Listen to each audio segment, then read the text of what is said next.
One big joke. It's a fucked up world. Here we are in.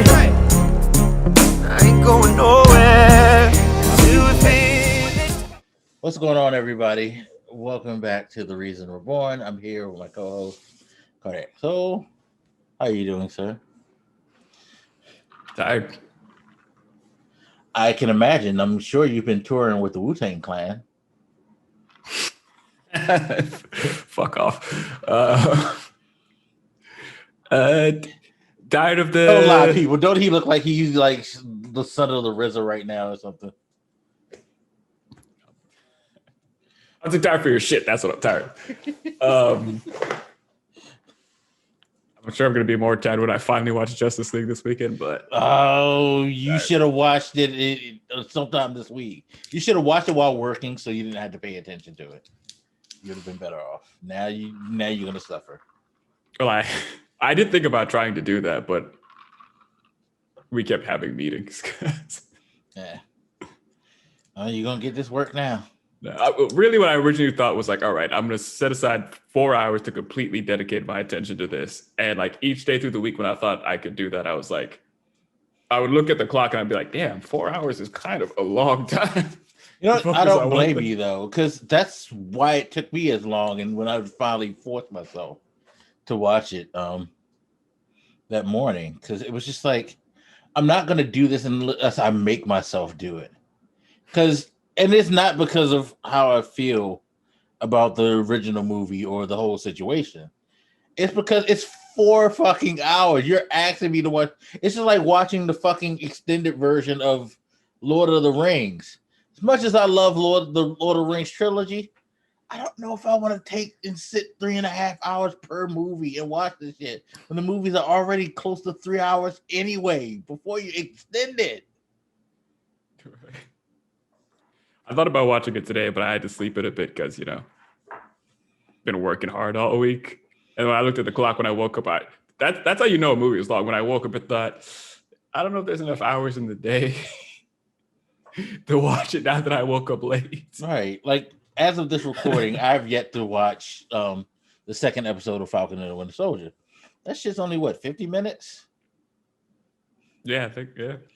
I can't even dedicate 50 minutes. You wanted me to dedicate 4 hours, and I did dedicate 4 hours, and it's crazy. So I don't blame you for not ever watching it yet, because it is like, it's like scheduling an exam, like scheduling your SAT. You got to figure out what's the best day that you can actually do this shit.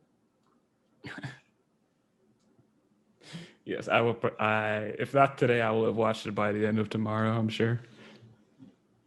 Good, and then we could yell at each other about it. I've already yelled, by the way.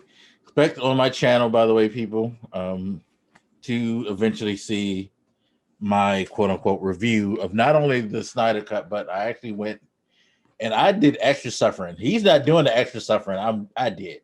I actually did the extra suffering and watched the original Justice League cut as well as Batman versus Superman to prepare myself for the Snyder Cut. So I done been through a whole lot.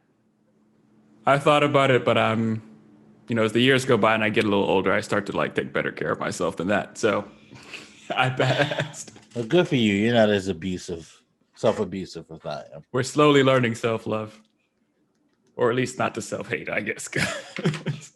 I need to learn that shit. Jesus Christ. Whew. Anyway, so as we move into normal politics, continually, there are things to talk about. Joe Biden had his first solo press conference, which I found weird how everybody made such a big. He's doing his own actual press conference by himself. This is amazing. Let's all watch this. I'm like, okay, presidents do press conferences by themselves. What do we expect? I guess everybody was expecting the train wreck that was Donald Trump. I don't know. But what you got was a pretty normal press conference. He talked about things like the immigration situation, addressing that. But a lot of the big takeaway from this was over the vaccination. So as it stands now, what was this? Thursday was what, day 59? And as of day 59, I believe, and don't quote me on the actual date, but we're only a little bit over 60 days into his presidency. And he had made a promise at the beginning of his presidency that by 100 days, he wanted 100 vaccinations given. Well, day 59, we were over 100. So now he's kind of flexing a bit. And he's like, well, since we already hit it this fast, why not go for 200 by the 100 days?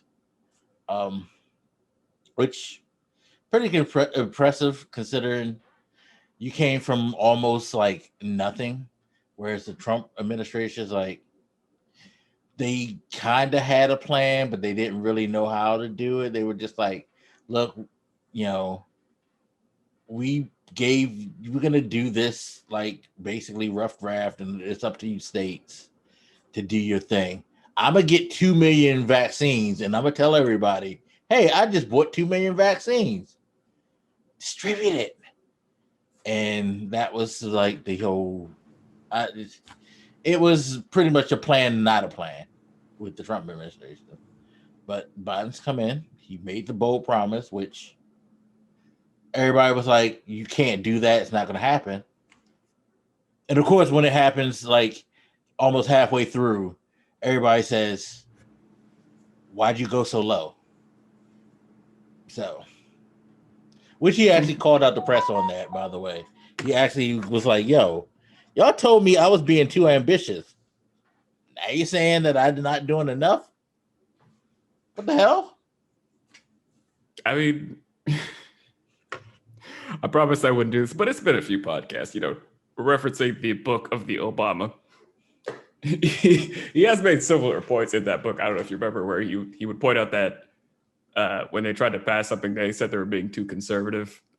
It might have been around the healthcare bill stuff. That he was going too conservative, and then when he passed more than what was originally planned, it wasn't the healthcare bill. I can't remember now, but like when he went further than originally planned, they were like, "You didn't do enough," and he's like, "What the fuck? Are y'all the same motherfuckers who said I should do more?" I think I said that backward. They wanted him to do more, and then he did more than he planned, and then they said it still wasn't enough. And it's like, there's no pleasing you guys. You guys just kind of want controversy, I guess. Which, true enough. I just think that, especially with the press, it's just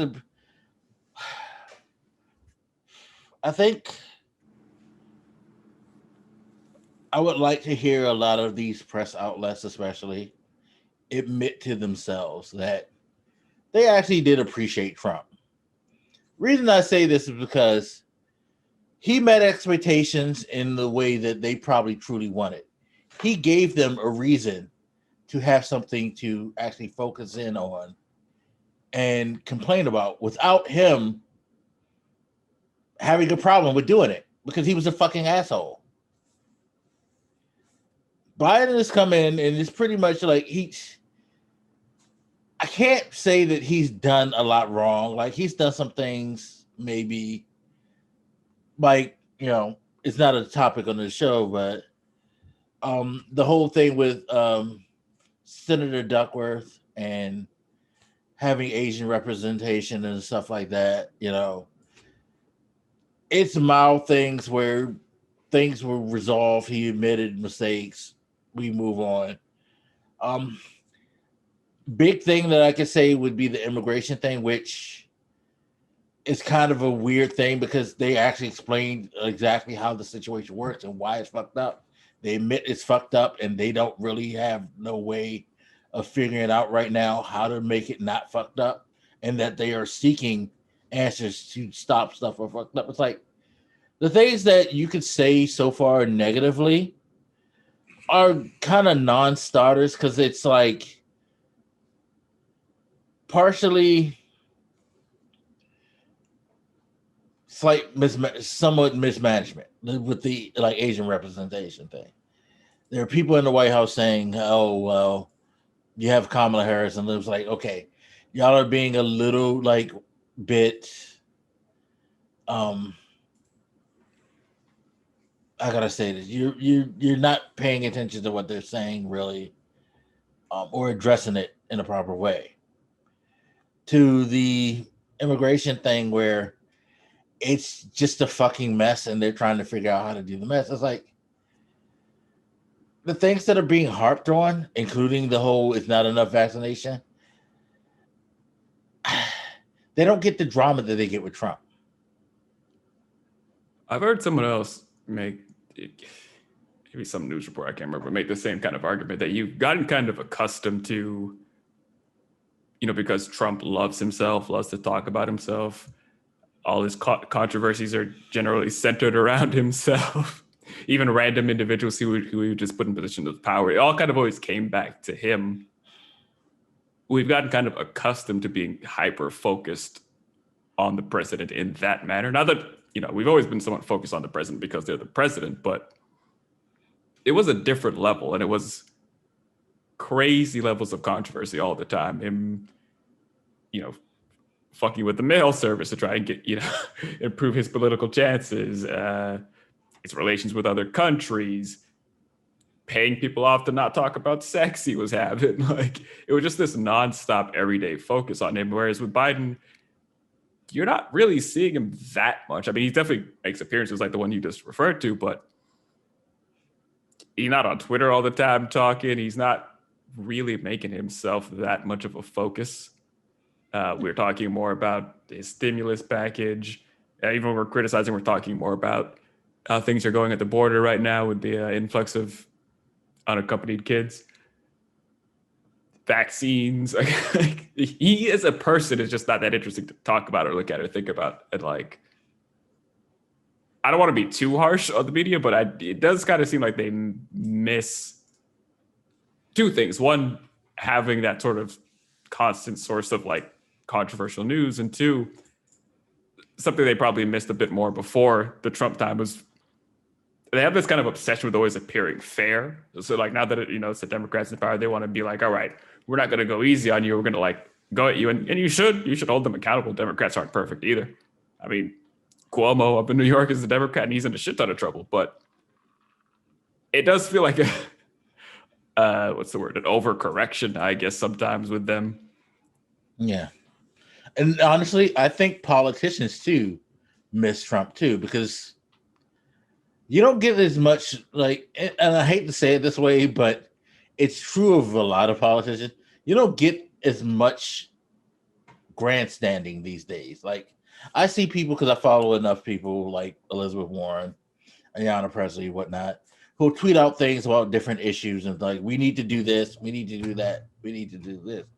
But I feel like the people that I see on my timeline on social media, they're kind of searching for things. I don't want to downplay the Tammy Duckworth thing, but you could almost make a case that this was an opportunity to have something to say, because this is the worst that we're getting, making the mistake of not making sure to have Asian and Pacific Islanders in some capacity, being in an advisory role or something like that. And if I don't think we talked about that last time, so you might need to explain what that story was. No, because it just happened this week. So Tammy Duckworth came out and made a ultimatum where she claimed that she was no longer going to vote on any cabinet appointees unless there was an Asian selected in the position to have representation for the Asian community. That was followed up by and I forget the senator's name.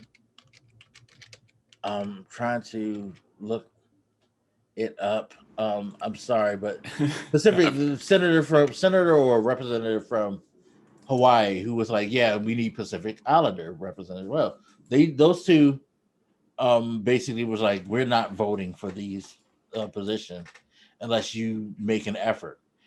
They talked about how they spoke with some people within the White House who made the claim that, hey, well, we kind of do have representation with Kamala Harris, which kind of like a weak cop out kind of thing. Because yeah, I do realize Kamala Harris is of Indian descent, and that country is in the continent of Asia. But I think you know they kind of understood what they meant, and they kind of brushed it off that way. Um, White House had a discussion. They decided to put out a statement. Yes, we will be making sure that we get some type of Asian and Pacific Islander representation. Tammy Duckworth and the other Congress member backed off once they made that statement and said that's fine. We're happy. So yeah, that was that situation. But I'm not saying that she doesn't really believe in this, but it kind of is an opportunity to publicly come out and to say something because, and I'm not saying that she planned it that way, but it's kind of like you don't have anything to be you don't have as much to be upset about as you used to. I guess is my point. Like out of the like nits that you can pick, that's probably the biggest one. It's a very understandable one. But when you look at it in comparison to Trump, yeah. You beat it. To their credit, I suppose, excuse me. They responded pretty fast. Like, if it wasn't the same day, it was like the next day. That's my thing where I like, and I'm not trying to say that she was just doing it just to grandstand, but it's just that you see that the situation was mitigated so fast that it's like it's kind of hard to, if you are someone who likes to use social media to speak out on a lot of things, kind of hard to do when you have an administration that is actually willing to have a conversation with you, an actual conversation with you, and to work on things and to respond to things, Yeah, true enough. I think we were talking about it. You said it like, if you were Biden, you just call her in for like a more private chat and just deal with it. I guess their argument was when they tried to talk about it, they were just told you have Kamala or something, but I don't know. Like, the fact that, by the way, they weren't talking to Biden. These were people who they tried to get on the outside. Sure. I don't know what to make about that specific case, to be honest. But yeah. And I think he's just had some people who just handled it improperly. But, and that's why I understand her going to publicly making it out too. But it's just like, it's just so weird. But the reason I found it just weird, and I guess thinking about it even more, is that it used to be scream as loud as you can on social media because you weren't going to get a conversation. You weren't even going to get a situation where you could end up walking into somebody who's stupid on staff. So everybody's stupid on Trump's administration, but who was stupid enough to make the faux pas that they did with Tammy Duckworth. She went to them because she knew she could talk to them. And then when she didn't get the response she wanted, she came to it. You don't have to do that now. You don't have to just go to social media and scream to the top of the mountaintop to get some. You actually can speak with this, privately.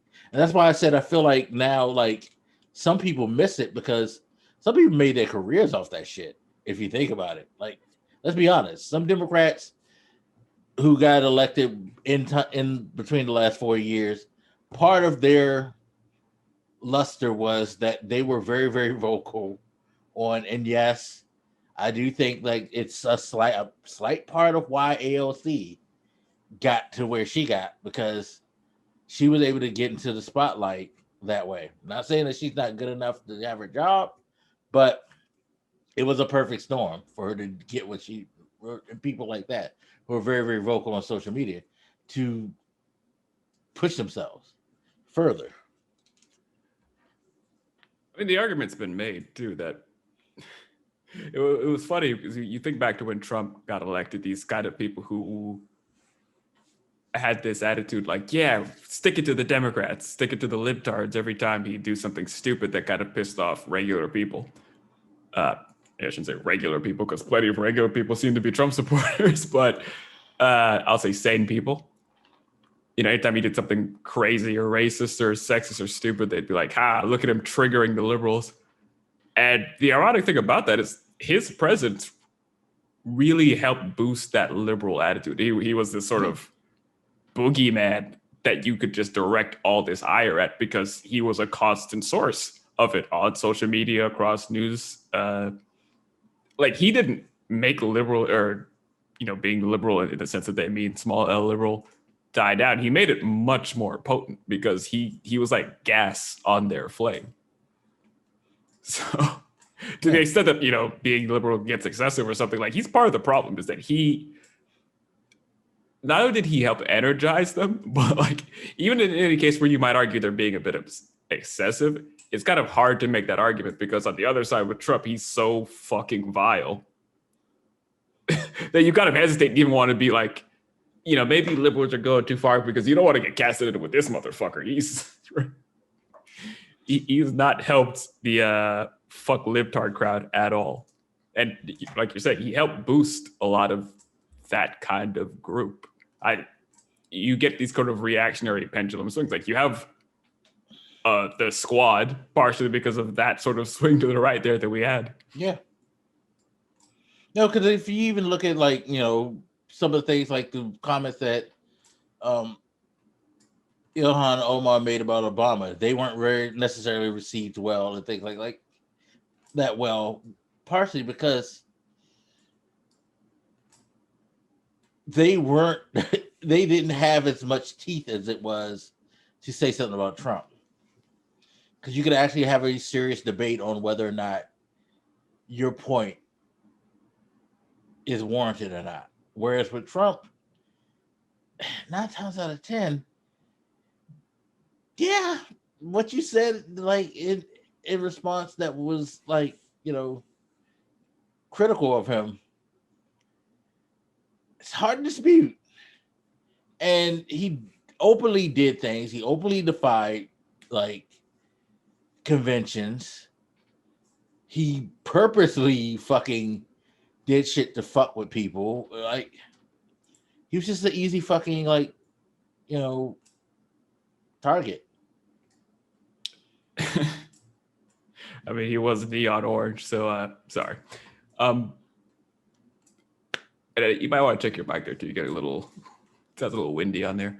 But really, even take that as an example. With not air, I had to turn my air on.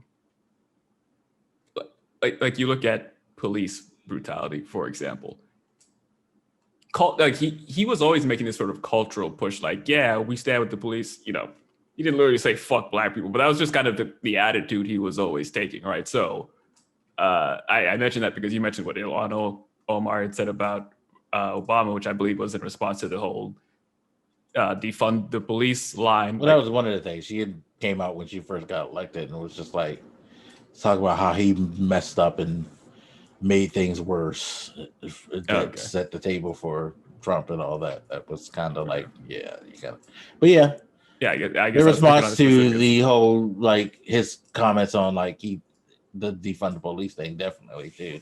I mean, look at and some of it is positive, I suppose, but like the strength of the reaction in that moment where it's like it's not just dealing with police brutality, it's specifically defund the police. Anybody who's against even this line is a problem. Like that sort of fervor is partially caused by Trump. Like, and that's not to say that people haven't been passionate before, but like, that sort of insistence, that sort of, I mean, like I said, like anybody who looked at the last 4 years as a victory against the libtards as being stupid, like he's a huge part of the reason they're so passionate. And maybe for some people that will mean trying to find new targets for their passions. Yeah. I guess real quick, as far as that situation on the border, because we had that spike in unaccompanied minors, there's a lot of chatter about whose fault that was, Biden ill-prepared to deal with the situation, wanted to talk about the things Trump did. It's always been kind of shitty. It's not like we've ever been that great at that situation. And, year after year, term after term, Congress fails to really do much to improve it, as far as I know. It's one of those things that doesn't have like a lot of political will to get. It's like gun control, I guess, if you want. Right, and that's the thing. That's one of those like examples of what I mean by how with this administration, it's kind of hard, I think, for people to pin down on something because, like, while people have been railing on this, they actually came out during like a couple of press conferences, had people who work within the immigration system explain to you why it's as fucked up as it is and why like they're so ill prepared, because it was never prepared to be handled that way. No one's addressed it properly. No one's come up with a plan on how to address it properly for decades. It's like it's not been a smooth system for a while now, and they admitted to that. They said that, hey, we don't have the proper facilities. No one ever thought of building the proper facilities. We don't have something that can cover the amount of people that have been coming, especially with the increasing. And when we have these children, we can't just let them just sit at the border. We can't just let them sit somewhere like randomly. We got to find a place to put them. And these are the only government facilities we have. We can't just forcefully take every hotel and put them all in hotels or something like that. We got to find some place to put them. We got to take at least for the moment, find some place to put them until we can sort it out and get everything, worked out. And, to be clear, none of this is to, what's the word here? Excuse the situation. It is terrible. And there are children suffering, especially during a pandemic where, who knows, maybe some of them could be getting sick. It's really serious, but like, I think it's also a message about preparedness, right? You look at the shit that happened in Texas with the power supplies freezing over. I mean, you look at the pandemic itself, like there is a consequence to not being prepared, to not having facilities ready to deal with certain situations to a certain scale. Like it's yet another example of why you need to be designed to work at scale, to be flexible, to, I don't know how to say it, but like we're ill prepared to deal with certain things that have been problems for us for a long time. So I'm definitely not saying like, don't go at the administration for how they're handling it. It's not perfect, as they admit, and they should always be pressured to do better. But I think sometimes people see a problem or a crisis or something and don't think about the fact that it's not just that it's bad now, it's that we never really planned to do it any better. And once it's shit, it's like, it doesn't just automatically fix because you're pissed about it now. I mean the same, I guess to kind of go back and by too. If you go back with early times during the talks about, vaccine rollout and all this stuff, you talked about getting vaccines to places that, don't exactly already have facilities. They, some places don't have as many pharmacies and shit like that, don't have as many places where you could feasibly get them. And I was like, that's already kind of a problem, right? That we don't. There are places in this country where people are just like noticeably out of luck. That's already like, I don't know what the word is. I could say like an infrastructure problem, but like a point of being not prepared. Like that shouldn't be the case. We have known that viruses exist. We should be ready. At least once we find vaccines to do, like we should be better prepared than this. It feels like we're putting a lot of shit in place now that should have always existed. Yeah. For the last 15, 20 years, that's what we've been doing with the government. Like, and it's been a slow rollout because we've had opposition to those things. It's like, for all the like hate both sides put towards ACA, think about the fact that we've never had anything established like that in all these years. Canada's been doing the fucking free healthcare shit for decades now, like for a good while. we're just getting to a point where we're like inching towards that shit. You know? Like, Yeah, and yeah, I guess to complete my criticism, but part of my issue with Biden saying that stuff, or even his comments about sending money out to schools to help improve their filtration systems or whatever, to help the school be better prepared for this kind of shit. I'm like, just because you wish it to be so, and even if you have the money, it doesn't happen overnight. So, like, also as a defense, when people started going and saying, the vaccine distribution hasn't been as equitable and blah blah blah, and I was like, well, I'm not surprised. Like, just because you notice it as a problem and want to help deal with it does not mean it's just going to magically be fixed. It takes time to build structures, to hire people to do jobs, to actually perform those tasks. Things are not instant. Because part of my disagreement with him was like, I think you're making it seem like this is something you can do in 5 minutes, and it's something that's going to take years to do for the long term. But I think, and I will say in partial defense to him, is think about who you're talking to. That's what most people think. Like everything, like the reason why, and I hate to say this because it's going to look like I'm Bernie hating, but the reason why Bernie gets so many people so riled up and passionate is because he talks about things like as soon as he steps into the room, it's done. It's going to be done in that fashion. And a lot of people kind of flock to that because a lot of people think, well, you're the government. All you got to do is just say this and it's done. And it's like, yeah, don't like look at the fucking stimulus checks roll out. Yeah, a lot of people got their stuff already, but people still don't have their shit because it's a lot of people in this country and they gotta like fucking do it as fast as they can. They're human too. They can only work as fast as they can. Sadly, that's one of the things they do better, like being able to, because some people got it pretty fast, but yeah, it's still not instant and amazing. But it's just like there are checks and balances, there are processes in life. It's what happened. I wish I could explain it to you better, but that's the way it goes. Like, if they pass the fucking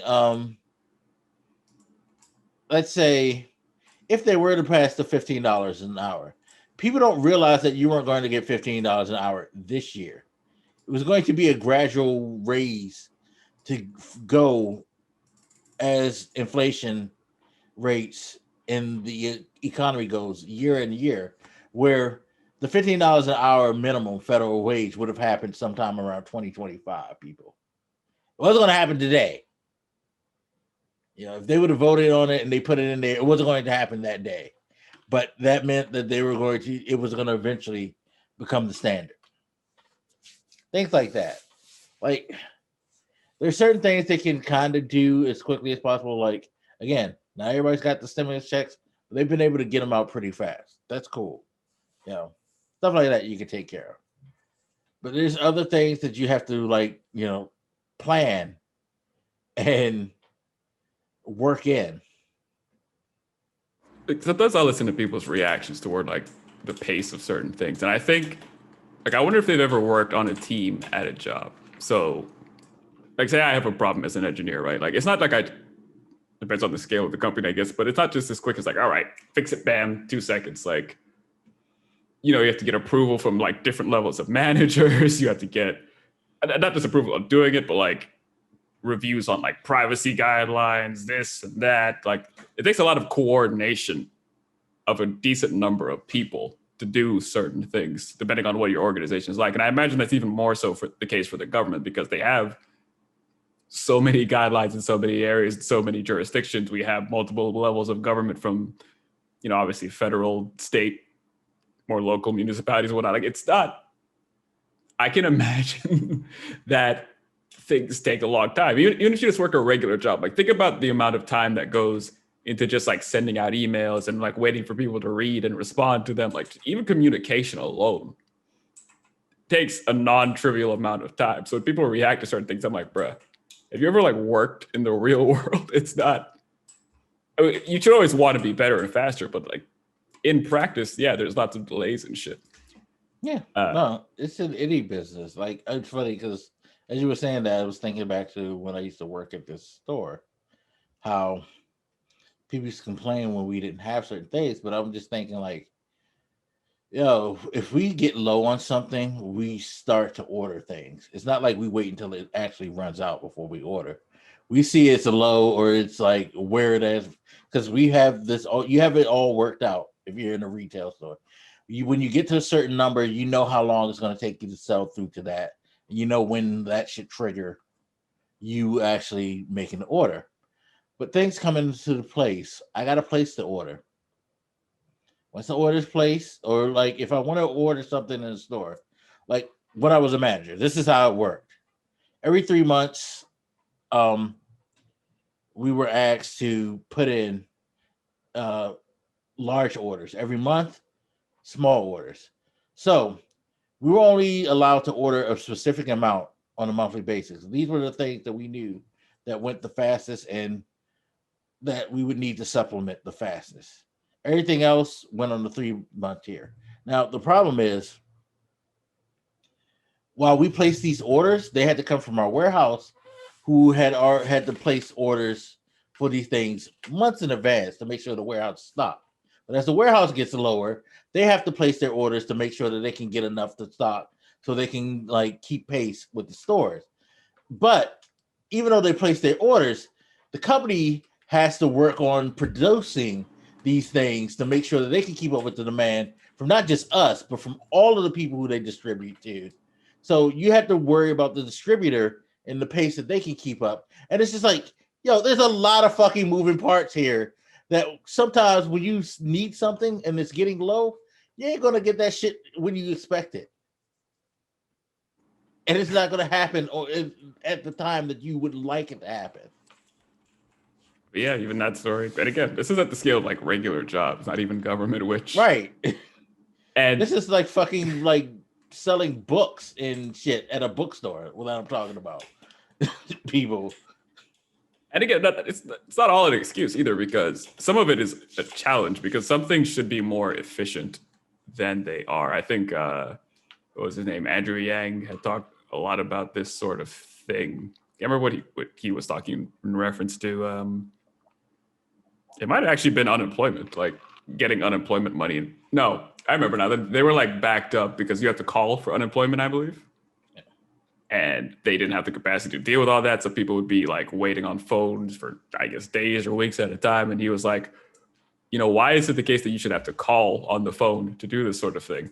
So it's certainly the case that some organizations just have inefficiencies that they should deal with. And the government's like that too. Like there's things that they do that are just inefficient, and those things should be changed. And that's why I say it's not good enough to just be upset about like us fucking up something now. We should have always had something in place for it, but we should put in long-term things, and we should also accept that it's going to take time to do them.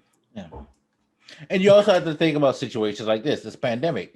A lot of places aren't prepared for stuff. Like I've applied for different things and have like written to the government about different things. I haven't gotten responses, but for months later, it's like you could call and they'd be like, oh yeah, that's already been like kind of settled. We sent you an email, but it hasn't gotten to you yet, or we sent you something in the mail that hasn't gotten to you yet. It's like, how long is it gonna take? Everything's bogged down, especially now. Everything's fucking bogged down. Processes, because you have a lot of people trying to do the exact same thing at once. It's already fucked up in a normal basis. Now, do you really expect them to like go fast? The fact that they got that relief package within 2 months is fucking incredible. It took what? Over a year to get ACA taken care of? It took them almost a year to pass a budget for the government stuff. Like it's like, yeah. And I hope the fact that they were able to move somewhat fast here helps inspire them to be able. I mean, obviously there's been obstruction and opposition, which causes slowdown, but government can be somewhat fast. We saw it. What was I about to get at there? But no, it's like you said, the government can kind of be fast, but look at the fast. The fast was almost 60 days. I mean, fast and reason. I don't think things should be lightning fast either. You know, you want to do things right too. Although, not that they were being slow there to do things right. It's just how they are, I guess. Fuck. I feel like I had a question or something. I just lost it because I'm just too busy thinking about how awesome Biden is. Like, I give Biden credit. Like, so far, he's ran a pretty smooth ship so far. But of course, I think this is another thing. And again, this goes back to the speed thing. Remember, people, it's only been a couple of months. Let's give this man time to work. He has 4 years to do this. I remember now. I thought it was John Oliver who did it. So I was like looking at like the Last Week Tonight channel on YouTube, but I can't find it. Maybe it was like Chris Hayes or something. But somebody did a piece recently and they were talking about the cost difference of, you know, infrastructure shit in America versus other countries. And apparently it's like way more expensive here. So, you know, between that and like regulations and shit, like, yeah, those are the kind of inefficiencies I mean, where it's not just like, oh, we should have built such, like, some things to do here just costs way more money. I think they were talking about like building railroads or, you know, tracks or whatever here costs way more money. So there's system inefficiencies that we really need to fucking get through. And I think part of it is because we don't operate like other countries when it comes to this. Like most countries, the government generally takes the lead in things and they kind of control the regulations, where the businesses seem to control the regulations and how things flow here. So of course it's going to be more expensive because these businesses are allowed to fucking, you know, be wild and not have to like do things at like a you know, subsidized rate for the government. You know what I mean?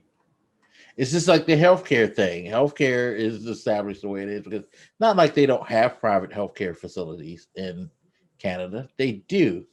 But the way that they made it is so that the government kind of can take care of the basic stuff. And then you go to the companies for, you know, more trivial things like plastic surgery and stuff like that. Like, or housing. They subsidize housing in Canada. Sure, there's housing agencies and stuff like that, but the government helps to regulate the prices by doing subsidies so that these companies can't fucking go nuts and like fuck you over with mortgage rates and shit like that. You know, we don't fucking really,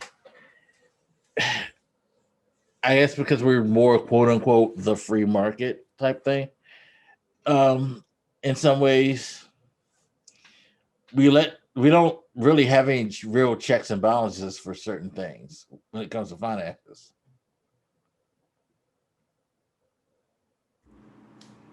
I suppose. I mean, I'm sure some of that stuff is government issue too, because again, I always take issue when people say the government is inefficient. That is true. Businesses are not efficient either. Point is, efficiency is a challenge for everybody.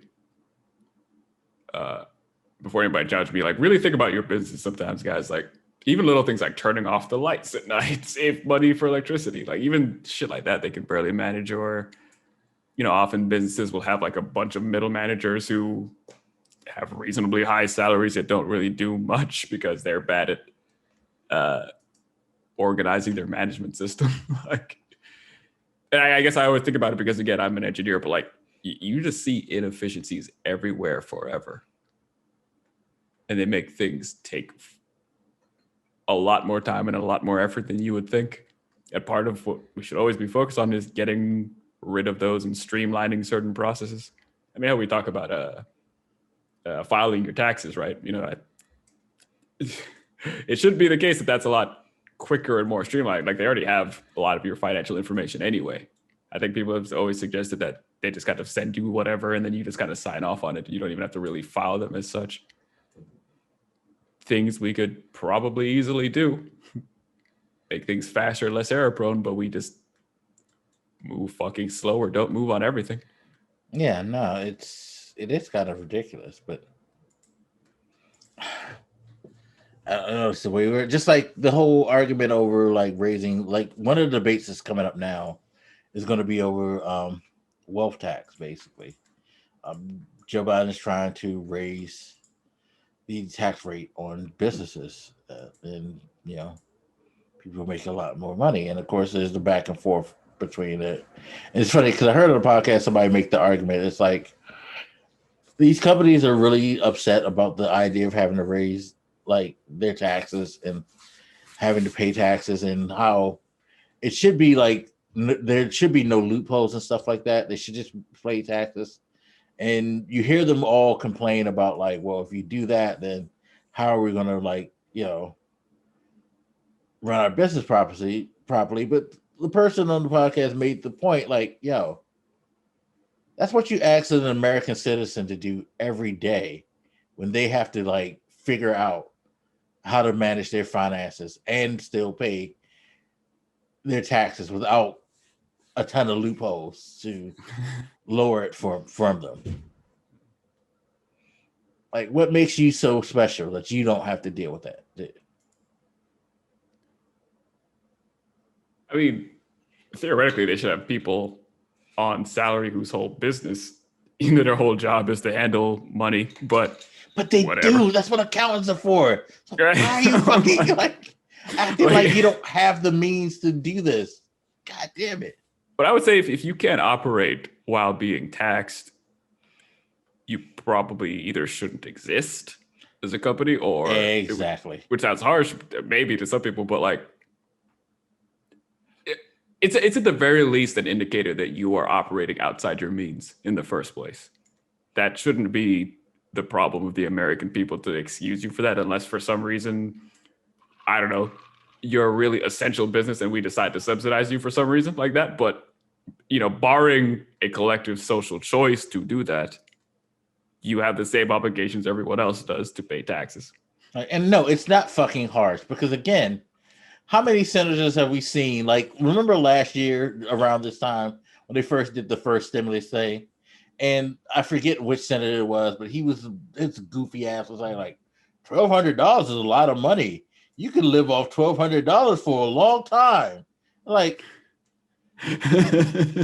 what life are you talking about? Like, are you talking about when you were like 2 years old in the 1940s?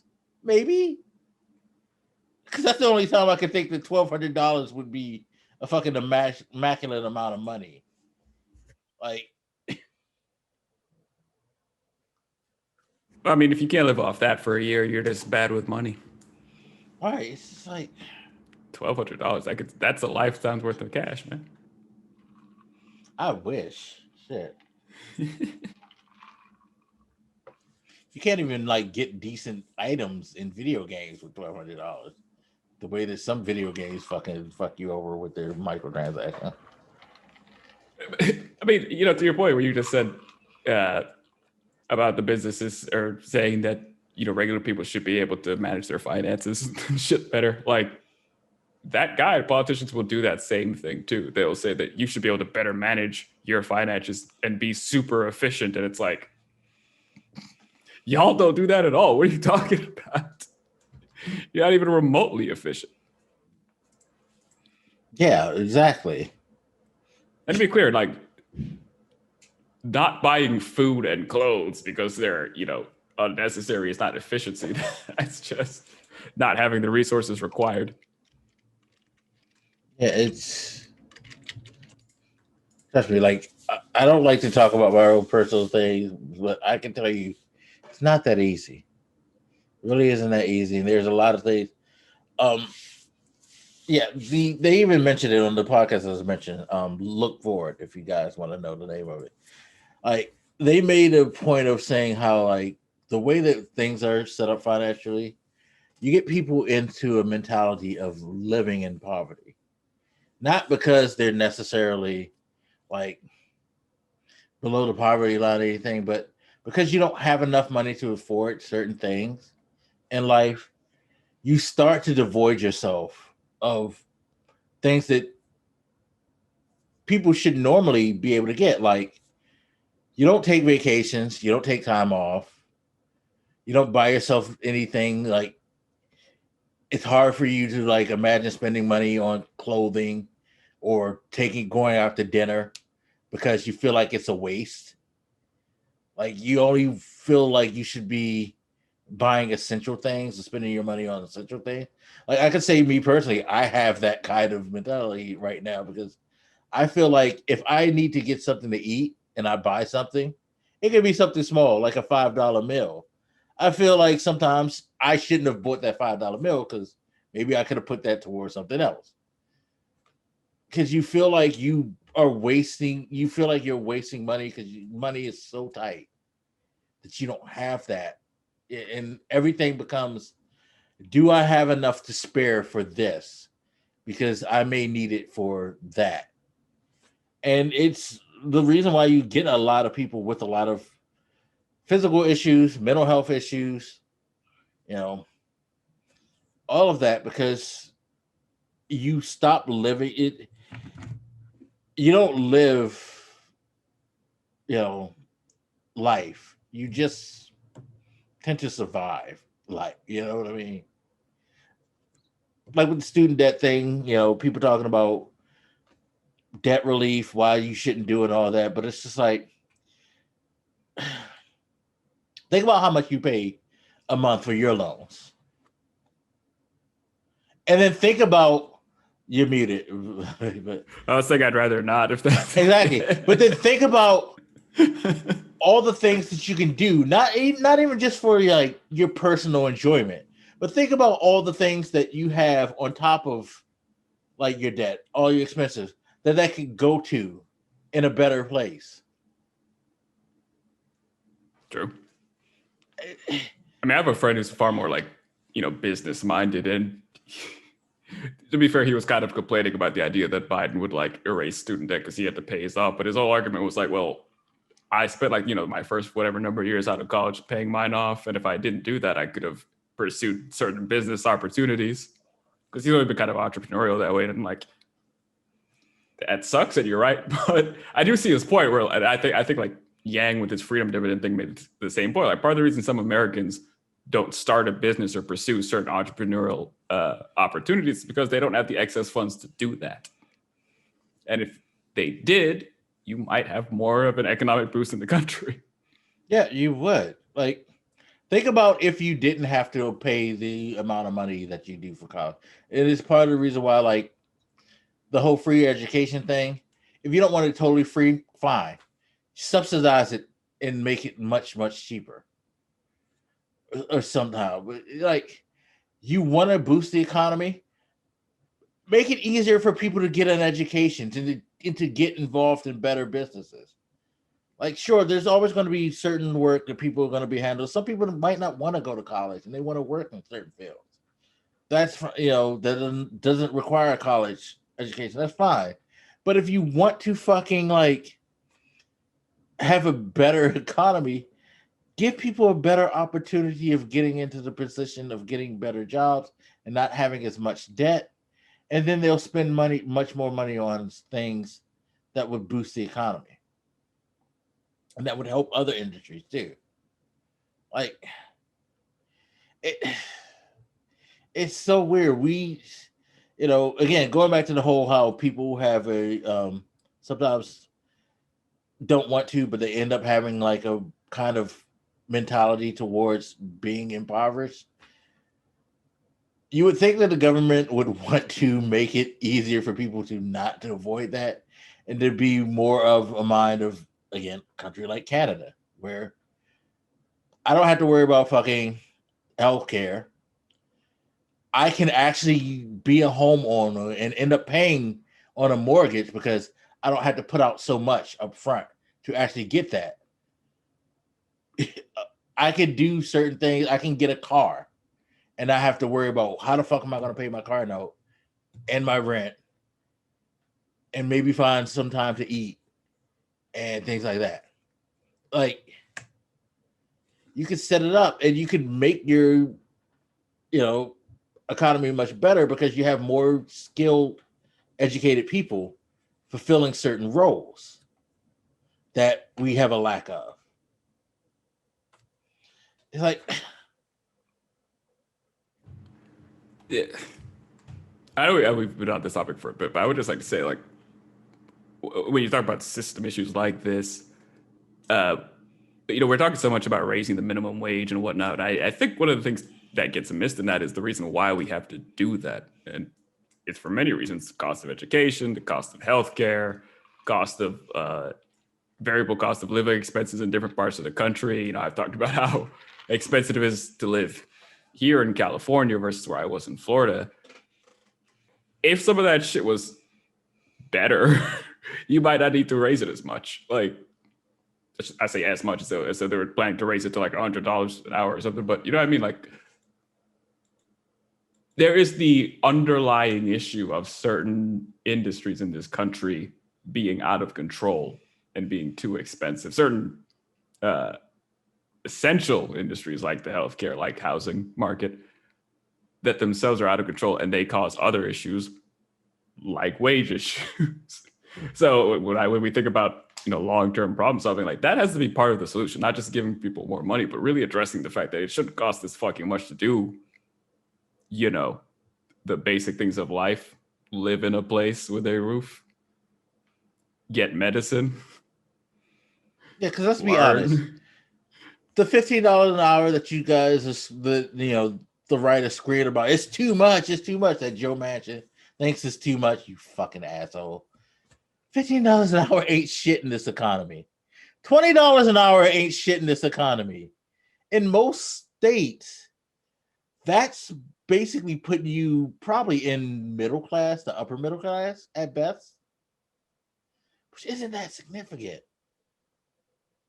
Again, you're in California, you have a really good job, and in comparison to where you live, like you were telling me how your living arrangements, the cost of California has made your living arrangements lesser than what you were getting at home because shit costs too much for more than double the price. Right. It's way too fucking expensive. Yeah, for those of you guys who I hope I've said on the podcast before, but in Florida I was renting a 3-bed 2-bath, about $1,200. I think I say there were a couple years it got up to like $1,300 over time, but like, this 1-bedroom 1-bath apartment, it's a decent apartment, but it's about $2,800. Fucking dumb. Which I guess it's kind of sad that I just kind of accepted that that's just kind of, it's not the median cost, but it's not that high compared to like other options I had when I came out here. And I remember seeing some places I was like, the floor is kind of creaking here, guy. The AC is like old fashioned. This place is shit, and you want to charge me $2,500? I remember going to a couple places that when I was deciding, I'm like, Jesus Christ, even the shit places are kind of expensive. And I'm sure other people afford that because it's probably a similar situation to what you see in New York, where families or groups of people, roommates, whatever, will kind of group together to sort of offset the cost of living. It's like, the fact that is a thing so many people do is already an indictment of the cost of living in this country. And it's kind of getting in that way here. It actually has gotten that way here to where it's not really feasible. I mean, fuck. 1 bedroom here now is at least $1,000, which wasn't like that before. And because you don't get paid that much, like minimum wage in Maryland right now, I don't think it's hit it yet, but it's about to hit it. It's something like $11, maybe $11.75, something like that. That's not enough. That's not enough. And again, my solution to that isn't like spike the minimum wage to $1,000 an hour. It's we'll look at why the minimum wage is, why people are struggling. What are the expense points, and kind of deal with that shit. Because you would not have such a large push to push that minimum wage number if people could afford their basic living expenses in the first place. Yeah.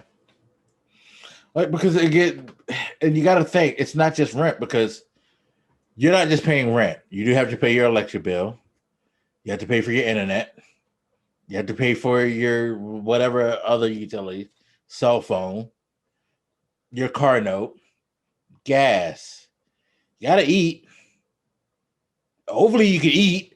Like, I mean, even think of the car note thing, because I'm sure somebody's response would be like, well, if you can't afford a car, maybe you shouldn't have it. But there's places in this country you need a lot where you car. need a vehicle. Like I've had family in New York who don't have a car, right? Because New York's just kind of situated such that, public transit. If you live in the city or around the city enough, you don't really need it. Like, right, but like in Florida, like you pretty much just can't even survive without a car. Like, but even here, like you can get around with public transportation, but it's so hard to find. Like, if you can't get a place in downtown DC, you're probably going to get a job. I'm sorry, in downtown DC, you're probably going to have a very hard time of commuting, and even then, it's kind of limited. Like, I live blocks away from the city of DC.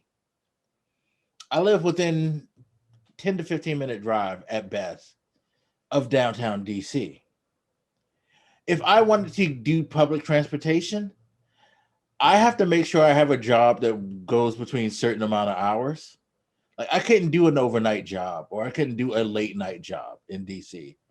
Because while buses and trains in the city of DC, like buses in the city of DC generally run to somewhere between still about 2 a.m., right? The trains stop at midnight. If you live in Maryland, you need to get on the train by 11, which I do, because you have a chance of missing the last train that's going to go to Maryland, which means that which usually runs around 11:20 to 11:30, depending on what train route you need to go. And then you get out to Maryland. Well, buses stop in Maryland like as early as, depending on what area you are, 8 p.m. So you got to make sure that you get a job that will get you back and forth public transportation. If you live in certain areas that cut off, like if you lived in Laurel, Maryland, they only have rush hour busing. So between the hours of 5 to 9 a.m. and something like 3 to 7 p.m., that's the only time you can get a bus home. So you need to make sure that you get off in time to be able to catch a train, which is going to take you about 40 minutes to get close enough to get to that bus stop, to catch that bus, to get home. So you get off at 5 o'clock, you pushing it, stuff like that. And they only run at a certain time. It's just like, it's not built for everybody to not have a car. You're better off having a car in a lot of situations. And all this is without the considerations of, say, children whose schedules are their own animal. Again, another design issue there. Like, if you want people to embrace public transport more, you have to have a city and transportation system designed to make that a feasible option, which in a lot of places we do not. So, so there are certain expenses people think of as superfluous, and they would be in a better world superfluous, but we have situated ourselves such that they are necessities. Yeah, it's wild. It's fucking wild. Like, the lack of understanding of how, like, things work. Just crazy. And Biden isn't fixing it. No. But yeah, no, things have been going pretty smooth. I'm glad that it's a little bit normal. Yeah, there's still a lot of like ground to cover, but I'm comfortable with the progress that we have. I am, and I'm glad that at least we're progressing. Eventually, it makes you hopeful that eventually we'll get there, but I don't know. Who knows? You see the little claims/criticisms that maybe they were under promising to over deliver and blah blah blah. It's like, Sure, people do that. But I do think you should have managed expectations too, because you don't really know what's going to happen either. And I think we've had a lot of disappointments over the last year, plus extreme disappointments over the last 5 years, giving our leadership. I'm cool just being a bit positive. Like I think about, getting to go back to Florida at some point this year and actually seeing family there. I mean, my mom is heading to visit her mom in Jamaica relatively soon because, she's getting older and whatnot. And I think there's some health issues going on there. Yeah. Which I only say to say, think about the number of people who have been away from loved ones and haven't had the opportunity to do that. Like, there are people who may have lost a loved one that they didn't get the chance to see. You know what I mean? Like, so I do think there's reasons to be looking forward and being hopeful, and really trying to help the situation. I know all these states are sort of pulling back on their what do you call it? What's the word I'm looking for here? They're kind of ignoring health guidelines, I guess, and starting to like pull back and say like, hey, everything can open, fuck it, no more restrictions, blah blah blah, and like. I don't know if we talked about it last week or the week before, but that shit is really irritating me. This it's not just them, but this instinct people have that like the second the issue starts to kind of go down, they're like, everything's good again, guys. Fuck it. We can party. It's like, bruh, the fire isn't put out yet. Like why do we get stuck in this cycle? All of like the last year or so where like we finally start to get it under control and then they're like, all right, it's been defeated. We fucked COVID in the ass. It's over. Yeah. It's like evacuating a burning building and then like you see the firefighters kind of start to get it under control. And then you just kind of like run back in or something before they kind of declared it safe. You know what's funny is I feel like a part of this too is like a weird covert like agenda to just kind of fuck over Biden as well. Because a lot of states really went quick once he established his plan and started to roll out. They'll be like, okay, we're open. Even though people haven't gotten vaccine yet. It's like, really? You couldn't wait till July? All right.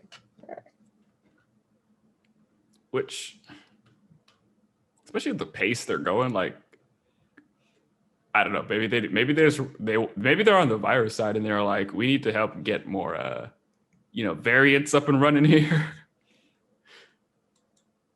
Because I mean, that's definitely a risk in its own right too. And it's like, bro, just I don't know. Speaking of states fucking up, place where I was born, Georgia, is so fucking up right now. So there's been a number of voting bills that have passed that are just fucking dumb, doing whatever they can to just... Governor Kemp of Georgia, he's scared of Stacey Abrams. He's a bitch. And he knows she's coming for his job. And he's doing everything he can to keep his job. I really do believe that. Because think of some of the things they have. Like, now in Georgia, in order to cast an absentee ballot, you need to verify your ID. If you don't have a valid ID in the state of Georgia, you cannot cast an absentee vote. Think about that. What is the purpose of an absentee vote? You can't make it to a voting. They know you exist. Yep. Why do they need an ID for an absentee vote to be sent to your home?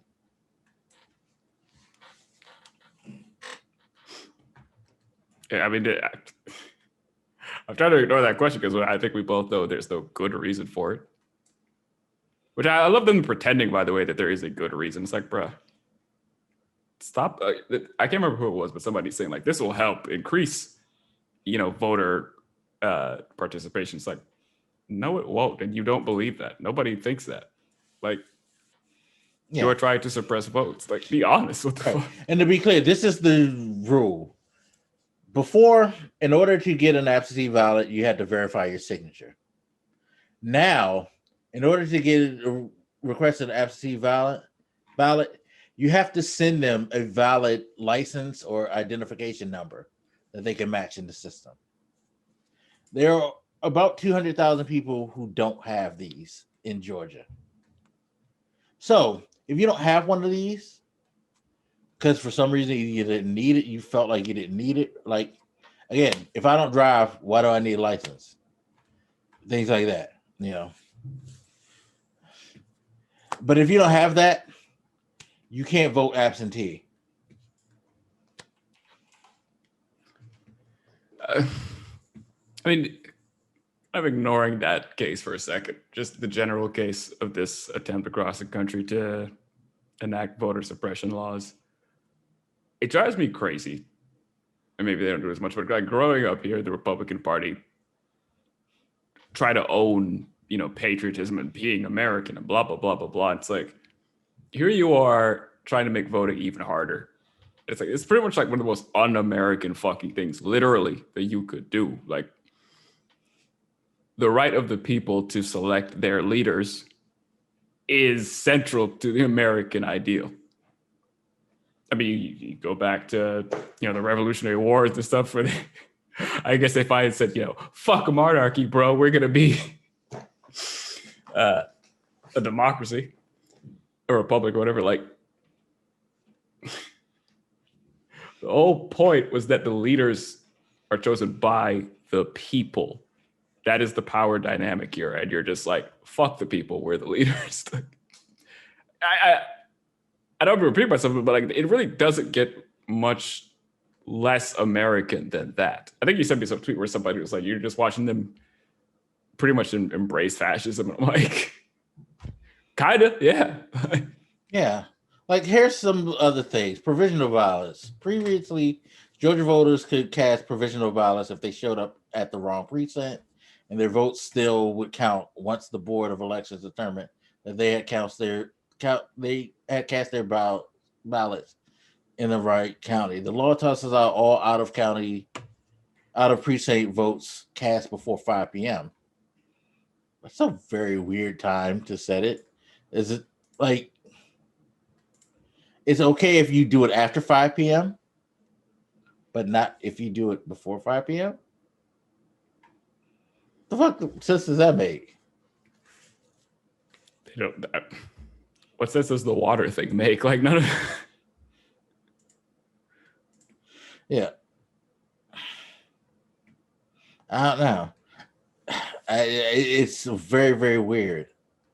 They've banned mobile units that encourage early voting and reduce long lines on election day. So, you know, okay.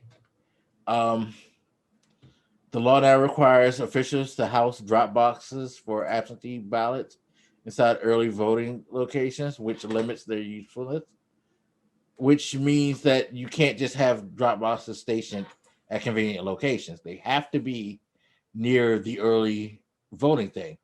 Reason a lot of people went to the drop boxes was because they couldn't get to their early voting centers. Can't do that no more.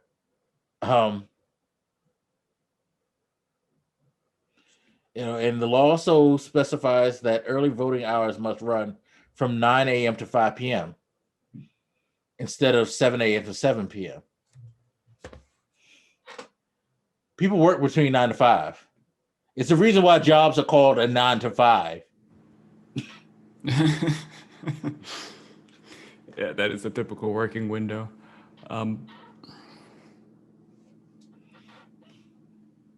I just don't understand. Like, this isn't even popular among voters, as far as I know. Yeah. Like, and one petty thing that I sent you, by the way, before you continue, you mentioned you're not allowed to hand people water or anything to eat while they're in line. Yeah, which it would. I guess it would be one thing if people felt like, oh, you're only handing, you know, these treats to people who vote the way you want, but like, they didn't ask people who they were voting for. They just gave them the water just because they were waiting in long ass lines and they were participating in, the democratic process. But let's take that even a step back. Why should there be such long fucking lines to vote? That's already the problem. Like, yeah, and that was part of because right before the governor election, which he won barely, he fucking eliminated voting poll places, mainly in African American areas, of course, because he's a fucking racist. So people had to go further to go to a polling place. And this thus caused more lives. right. Also, the voting machines, they were quote unquote broke and all that other stuff. But it was the biggest reason is because they cut down polling places. Right. It's just disgusting. Like I usually hate to speak of those terms, but it's absolutely disgusting. And the number of Republicans on board with this is shameful. I mean, we talked about them pretty much siding with Trump at every turn, not upholding justice, even when the Capitol was attacked. Like, how far can you sink? It was, for me, it's not even like upholding justice. Like, there are basic rules that have been established. You can't even follow those. I mentioned that this shit is not even popular with their voters, but the bigger point is they don't really seem to care about their voters per se. Like, their move, as people note, is not to be like, all right, we lost a bit in the last term. Let's figure out what the people want and try to give it to them and blah, blah, blah. They don't give a shit what anybody wants. Exactly. Like, yeah, they're not trying to actually do what people like Stacey Abrams are and try to get people on board to vote and to get people on board with their agenda. No, they was like, well, we just eliminate like people's ability to vote and make them frustrated and make them not want to vote. They will win because, and this is outside of whatever attempts they're going to make to redraw district lines and whatever, but like they don't even really care to like give their own constituents particular things. Like I don't know, when you vote for these people, what is it they're even saying they're going to do for you? Like they don't even try to offer like, all right, here's the shit we're going to give you guys. Here's why you should vote for us. You're going to get, this change to the healthcare. You're going to get blah, blah, blah, blah, blah. Like they might do a little, some deregulations for businesses or whatever, but not even for like mom and pop businesses or anything like that. It's usually just for businesses that already make a shit ton of money. Corporations. So like, what is the benefit here? Well, they protect you from the evil liberals. The liberals are going to take away your rights. Remember that. I think about how dangerous that is. Like they're detached even from their own voters. They don't really. You go back to the stimulus package that the Biden administration passed. Super popular. Not one of them voted for it. Like they don't even give a shit what their people want. Like how do you? Like what kind of leverage do you have over a person like that to get any kind of deal with them done? Like you can't even be like, all right, if you help us pass this bill, we'll help you, get your constituents such and such. Like they don't give a shit about their constituents. So like, what can you do? How do you work with them when they don't actually want to work? Yeah, it's a good question. It's very, very hard to figure that shit out. Because, yeah, they don't really fucking... They don't bring anything to the table, honestly. Except for they foster hate and shit like that. Like, that's about it. I mean, you can't work together to, like, achieve goals. or achieve each other's goals and whatever, but like if they have nothing they want to do, it's a maddening situation. And I don't know if I was kind of hesitating because I don't want to sound dickish, but fuck, I'm gonna sound dickish. Like people who put these kind of people in office ought to be ashamed of themselves. Like, I don't know what other way to say that. Like, because when you're fucking over usually your own state, I suppose, but also the rest of the country, because their position in Congress affects the entire country and ultimately the world in a lot of cases. It's like you keep like look at how long Mitch McConnell has been in office, about 400 years, right? Like, why does Kentucky keep sending this motherfucker back? Well, turtles live a long time, so. But a lot of these career politicians who are like this, like, stop sending these motherfuckers back every 2 years. Like, you're doing extreme damage.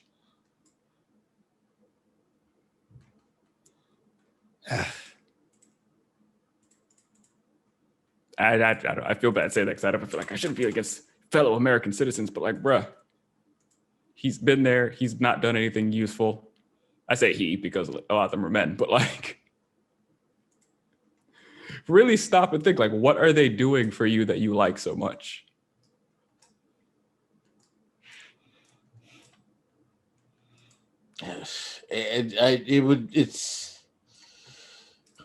I feel like there should be a forum where they can really, really sit down and talk to people about this. But then again, I kind of don't want it because I don't want to hear the answers. But I mean, I mentioned the polling and stuff because it's like, again, the voter suppression shit, the opposition to the stimulus and all that shit, like, it's not popular. Y'all don't like it either. So like, it would be one thing if there were like 80% like, yeah, fuck the stimulus package, or like, you know, in high numbers saying like, yeah, fuck voting. Nobody should be allowed to do that. Even when they don't like it, they're still going to vote these motherfuckers in. I'm like, why? I know why. It's not about any actual results or politics or anything. It's just, you know, fuck the other team. But like, yeah.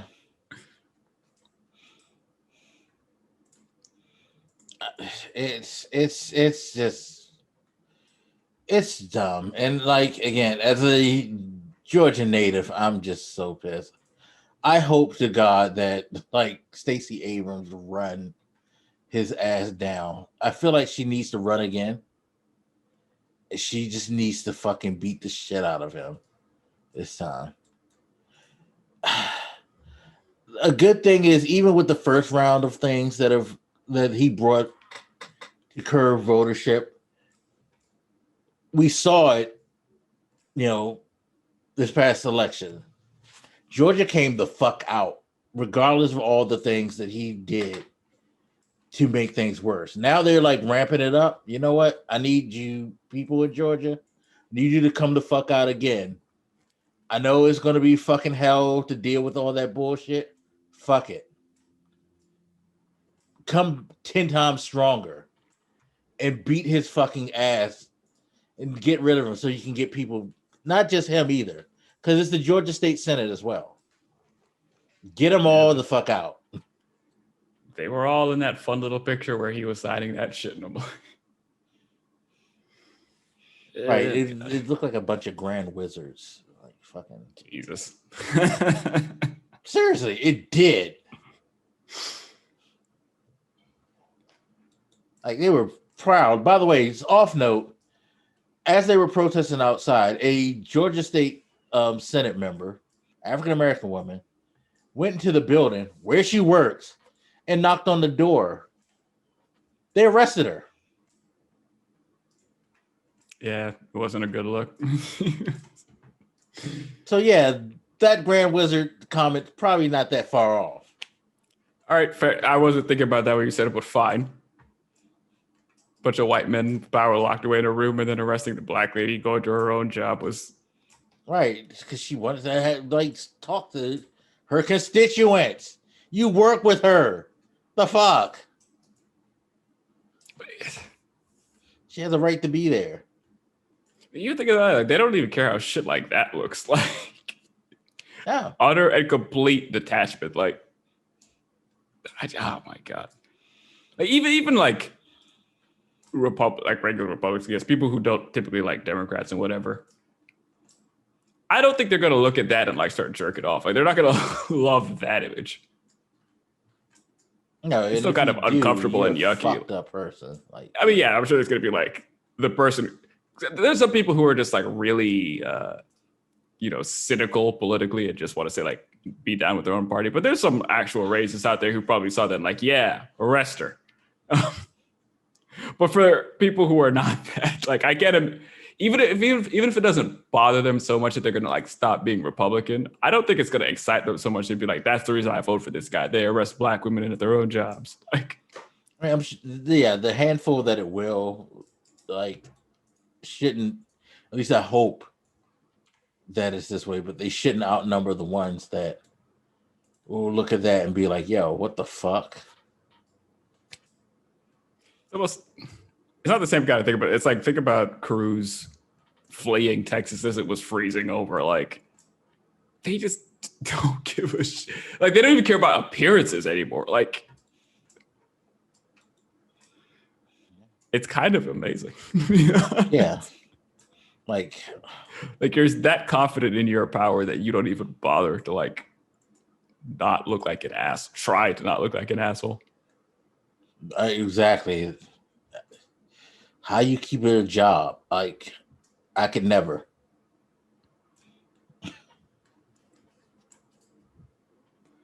Supreme. I mean, well, to be fair, that's why McConnell always comes out every once in a while and like acts like he's got the biggest dick in the room and just starts talking shit very blatantly. He's like, yeah.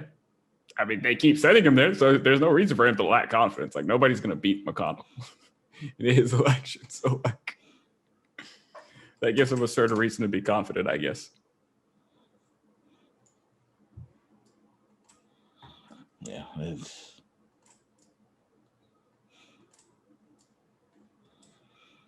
it's wild. It's fucking wild. Moving on to more depressing shit. So we just had another mass shooting in Colorado where a guy went to a grocery store, and how many people was it that were killed? Did we ever get a number? Yeah. I was about to say 8, but I think that was the other case the week before that. Yeah, it was 8.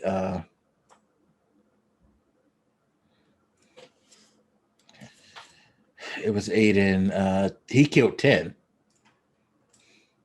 people in the road. Yeah, it was 10. Colorado. Yeah, Colorado, with 10 people killed in the Boulder shooting in the grocery store. They haven't given a actual motive, but a lot of people feel like it's because he's been bullied in the past. It is a young man of Middle Eastern descent, Ahmad Aliwi Alisa. I believe his parents were Syrian, if I remember correctly. He purchased a Ruger AR-556 pistol. We were talking about that before we started. In fact, they call that shit a pistol. It is the AR-15 type assault weapon. He purchased it about less than a week before, and he went into the store and opened fire and killing 10 people. This coming, at least within a week or so of the Atlanta area shooting, of the shooting in Georgia, where a young man went to several different Asian ran spas and ended up shooting a bunch of people, killing 8, 6 of them who were Asian. He claims that, of course, just to retread that, he claims that it was because of sexual addiction, but most signs point towards this as like a racial hate crime. This, of course, has all sparked the gun debate again, for more regulations, for guns, the ban of assault weapons. Which, why was that lifted? I have no idea. But I was almost more surprised that they had it in the first place, to be honest. yeah, Clinton put it on.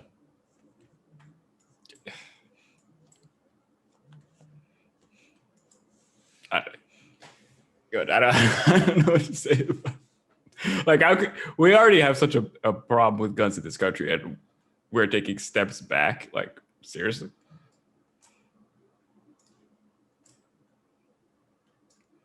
It's dumb. It is very, very dumb.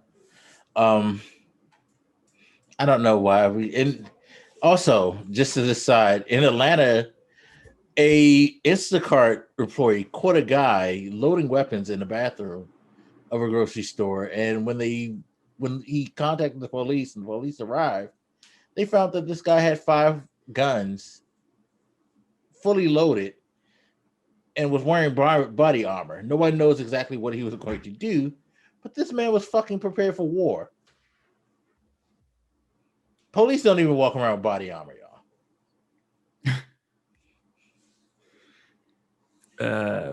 God. No, they do not. I mean, just think about the militaristic attitude of that. You saw, I know this might seem like a weird aside, but you look at the charge on the Capitol, the number of the things people were wearing, like the sort of tactical gear they would wear. There's this sort of attitude among any men in this country where it's like, I don't know, they want to act like they're in some kind of military movie or some shit, get all this weird tactical gear, get their guns up and start firing at motherfuckers for no reason.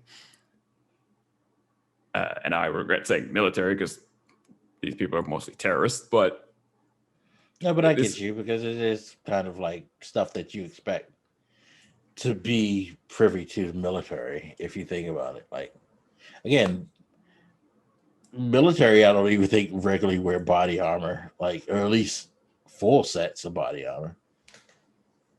I'm not going to get into their heads because they're different cases. I don't know them all that well, but it's like, you'll definitely see some of these people. I'm like, do you just imagine yourself as like the hero of like some action movie where you just got to run in guns a-blazing and start doing whatever the fuck you want?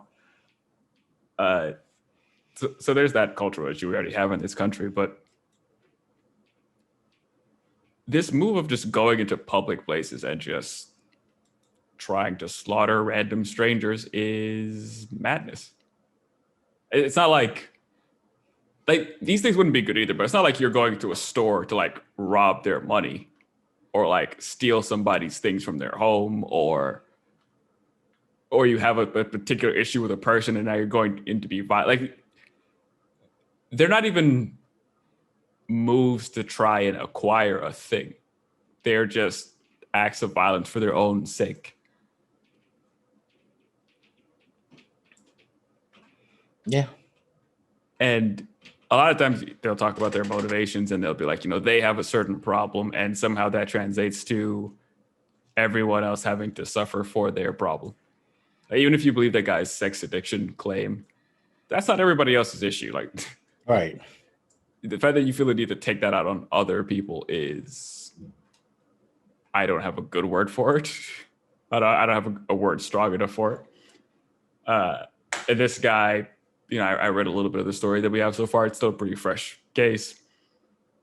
There was talk about him being bullied for being Muslim in school and having, I guess, these online rants or something about, anti-Muslim bigotry and all this stuff. Like, even if that had something to do with his demeanor, for lack of a better word, that's not a justification to like murder a bunch of strangers. Yeah. I mean, we could speak about issues, and I feel like there's a lot more weighted issues of debate for him than there is for Mr. Sex Addiction. Sure. But yeah, no, there's no justification for this type of behavior. There's also no justification for the fact that these people are allowed to get their hands on these goddamn types of weapons. Why are they so easily gotten? I mean, before you even touch on that, just to say, even if it was somehow justifiable, it's not like he's gone after like people who were being anti-Muslim or something like that. He just went after random strangers. Not that it would be justified if he did go after those people and kill them. That's not how we murder's handle murder. things. Like, I get it. I understand. Like, your anger. Right, but it's not even directed. So, yeah, it's like murder's murder. But yeah, no, So, he definitely didn't direct it. He just killed random people. Doesn't even have that to say about it. But as far as the ease of access, I don't understand why. Yes, I do. I was going to say how we as a country can look at, the rate of gun violence we have, the number of guns that we have, per American in this country, per citizen in this country. Like, we just have way more guns and way more gun violence, I guess, than a lot of other, pretty much all of them, most countries, I would think. I don't know how we see that, or we compare ourselves to other countries and don't see that that's a problem. The reason I hesitated to say, like, yes, I do, is because at the same time, we see more and more developed nations getting better healthcare and education than we do, and that doesn't seem to bother us either. So clearly, comparisons to other countries are not as motivating as I think they ought to be. And we go out of our way to make excuses, such as the Congress member, I forget his first name, but his last name's Kennedy, who got up on the fucking floor and made the comment, like, I don't think we have a gun problem at all. In fact, I think our biggest problem is that we have an idiot problem. We need to deal with that.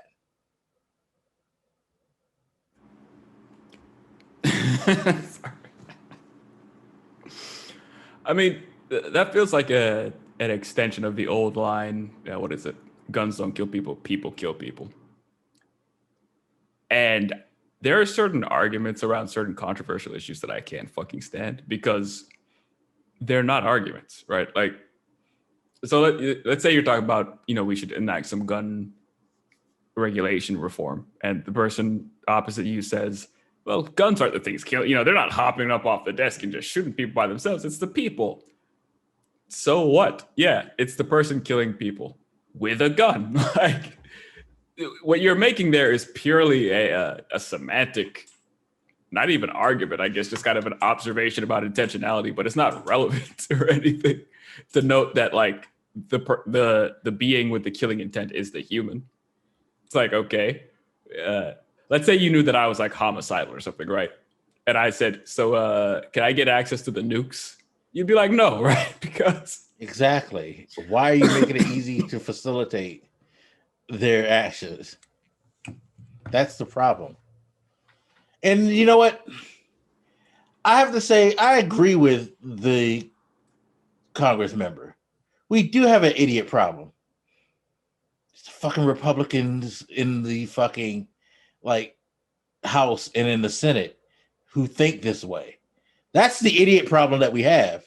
They're stupid enough to think that that's a valid argument. When they know that, like, they know better. And you can tell they know better, because who the fuck who doesn't know better makes an argument like that? Like, seriously. They have no fucking real answer.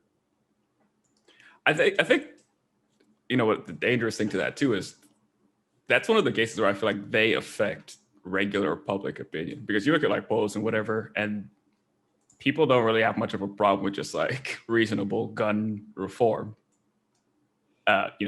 Decent background checks, not being able to buy like a fucking tank. Like, they're not really that controversial among regular people. But I think socially and politically, some things in this country get spun to where like people's passions about them start to increase in ways that they did. Like, I don't think most regular fuckers were this hard on certain gun issues before it became this like huge talking point, this dividing factor among conservatives and liberals. So it kind of increases the temperature on those kind of talks. But oh my God, it's just the worst. It's the fucking worst. Like, and again, going back to your earlier state, how are they still getting voted into office? Because it wasn't like this guy went into the like store and target all conservatives. He didn't care. He was able to purchase this weapon to kill anybody just for any reason. that came to his mind. Yeah. Even if he was just targeting conservatives, don't you think that fucking should bother you that he's able to get that gun and do that? If he's targeting liberals, same thing. The fact that somebody can just walk in, grab a gun, and do some dumb shit, like it reminds me that saying that of what happened, like, what was it, 5-6 years ago, maybe a little longer. Do you remember the shooting that happened during a congressional like softball game where one of the senators got shot? Oh, the head, right? The Republican guy got shot. Yeah. Am I remembering the right thing? Like, it's already kind of sad that I'm having trouble differentiating. Like, yeah, I know, because there's so many shootings in this goddamn country. But yeah, he got shot, and he was in the hospital for a long time, and he came out of the hospital, and he continued to defend the gun laws as they stand. And it's just like, you just got a guy who targets you because he was targeting Republicans, and you're fucked up for life, and you're still not willing to make the changes that are needed. I mean, and the longer that we don't deal with it, the worse it gets. Because again, one of the challenges in this country that I guess maybe we don't touch on as much as we should is it's not just the lack of control around the sale of guns, it's the number of guns that are already in circulation in the country, like that already exist and that people own. Even if you just said like, all right, somehow you were to say like, no more guns, no selling guns at all right now, this second, there'd still be like a shit ton of guns already out there that are their own kind of problem. Yeah. That's the thing. People aren't acting just to like ban all guns. No. Ban certain guns because there's no legitimate reason for you to have every type of gun in the world. Like, sure. You can't claim that defense shit for everything. I'm sorry. Yeah. To be clear, like that hypothetical, like nobody's really like wishing like a pure gun ban altogether. But I'm just saying, like, even if you were to do that, it doesn't. There is a problem kind of separate of the sale issue. Exactly. There's a culture thing that's going to still exist. There is the culture too, but just the physical issue of like guns that exist do not suddenly vanish. And we're not going to really go. Well, no, that's what I mean by the culture thing, because it's like people aren't just going to be like, oh, well, you banned guns, I'm just going to throw my gun away. Yeah. No, they're going to turn mine in. Guns. These guns aren't going nowhere. Right. I mean, I remember I had a friend when I was like in middle school or something. And I think I went to when I was in high school, rather, I went to like his house, and like his dad like had like, I want to say like 15 guns just kind of on display. Maybe somewhat of a, they hunted and shit. Like, I guess they were gun people. But I just remember like thinking back when I saw that, because we didn't have guns in I think my dad had a gun at some point that I just not aware of. But like guns wasn't like a big thing in my family or anything like that. So I saw that like, man, this guy practically has a fucking armory. Like if he wanted, he could just like grab a few neighbors, make a quick little militia, take over the neighborhood or some shit. But yeah, you mentioned the fact they were in hunting. I only need 2 hunting rifles for him and his son. Fuck, you need 15 different guns for. I mean, you don't like that. That's part of my point. It's like they're like, collectors too. And like these ain't my Funko Pops.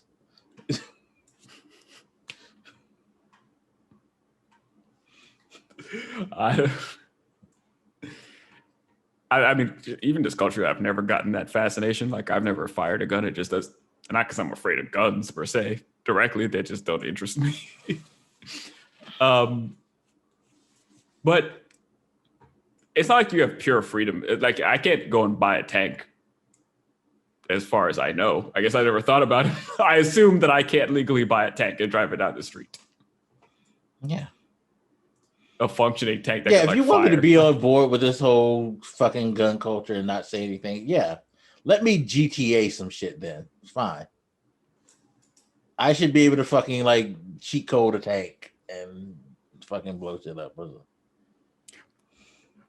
It's sad that I kind of hesitated because I'm like, can you buy a tank? Is that a thing you can do? Do I just not see tanks because they're too expensive for regular people to try? I'm sure if they did allow you to GTA shit, people would do it because there's something wrong with people.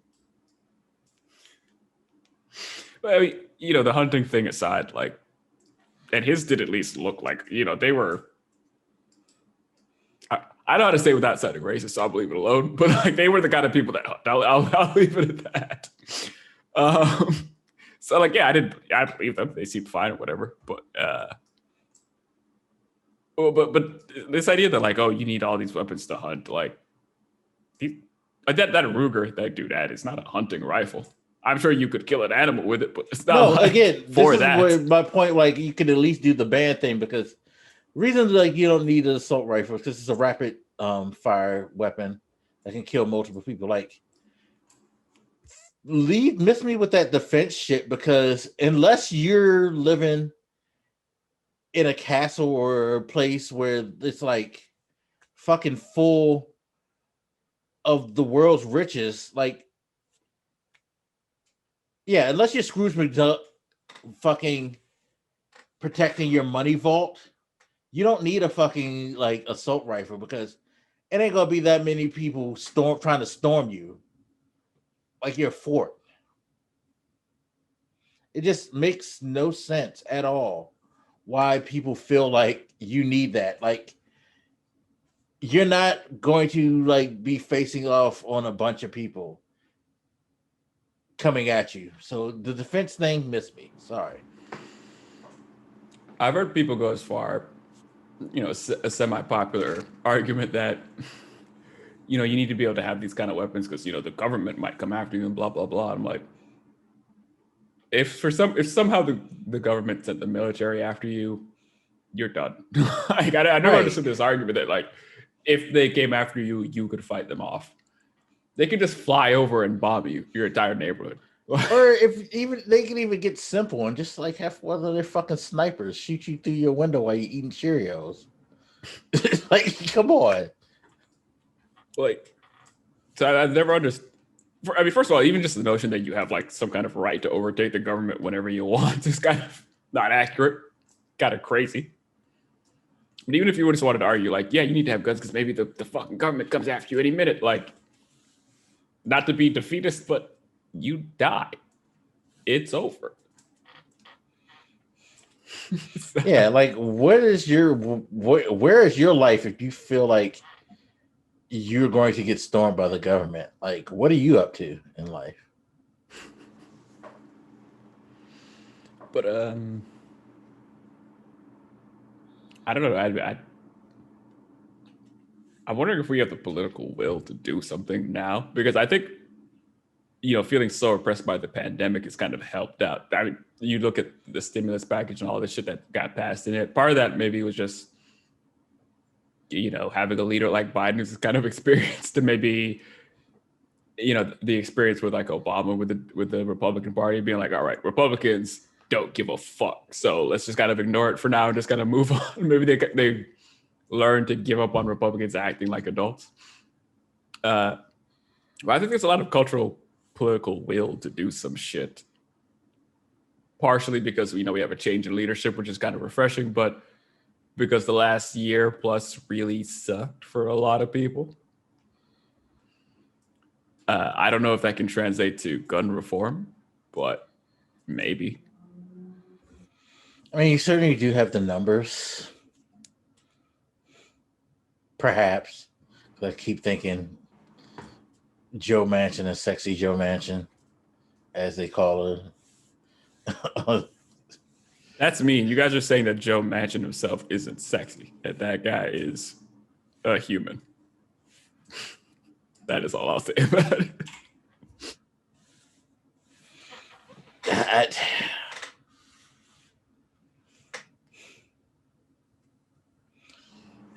Yeah, no, I'll at least try. You gotta try. While you have this like sort of majority, like this technical majority, You got to try to ram as much as you can in, I think, within the next 2 years. And say, and this is why I understand why they want to get rid of the filibuster too, because it's just like, yeah, because you're gonna need to try to like get as much shit over that actually helps people. Sure. I mean, especially with the looming threat of, district map redrawing, voter suppression actually having an effect. Should do as much as humanly possible. Yeah. Oh, just real quick, back to the voter suppression thing. Biden did announce that he is going to have the Department of Justice investigate these new laws in Georgia. So You motherfuckers are bold.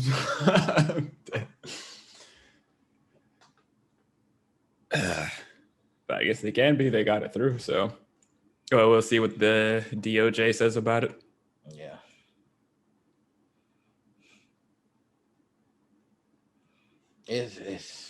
It's gonna be fucked up, but hey, the gun violence stuff. It's not the kind of return to normalcy I'm looking for exactly. It really isn't, because we were talking about this before. Like, somebody made mention that it's funny because you go over the whole year, because it's been a year basically since the whole lockdown and the pandemic started. Go over this whole year, you don't think there's ever been a mass shooting, or if there has, it's been so long since there was one during this year. And now you already had two, and you almost had a potential third within a matter of fucking, what, 15, 20 days?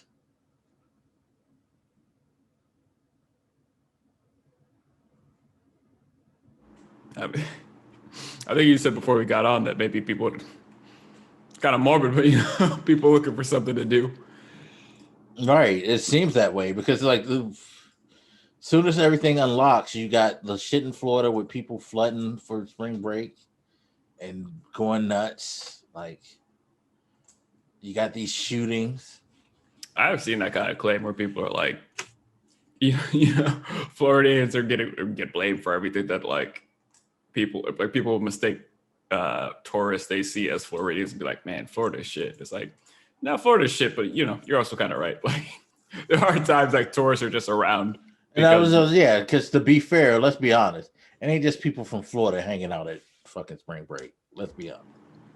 No, people like to show up to people hit up just the got beaches. on those goddamn planes to come up so they can get to those beaches and wild out. Let's be honest. And if they didn't catch a plane, they drove down there. They did by any means necessary to fucking be like foolish. Selfishness. Again, like we were trying to finish this motherfucker off near the end of this entire ordeal. And they're like, I'm gonna go get drunk on the fucking beach.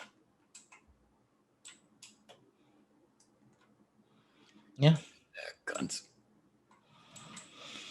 Oh, this country is stupid.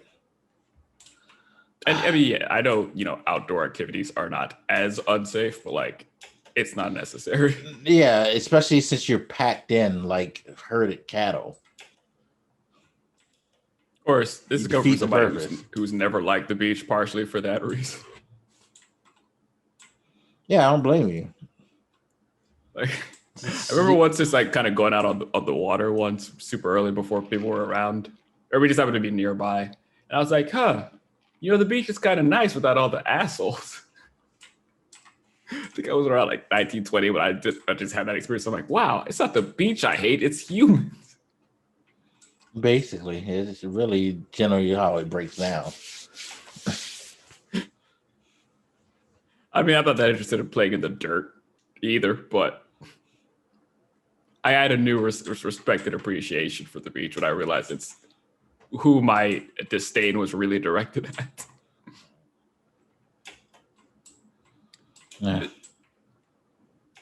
Yeah, I hope you assholes enjoy your sandy ass cracks in your booze, I guess. Apparently that was super important.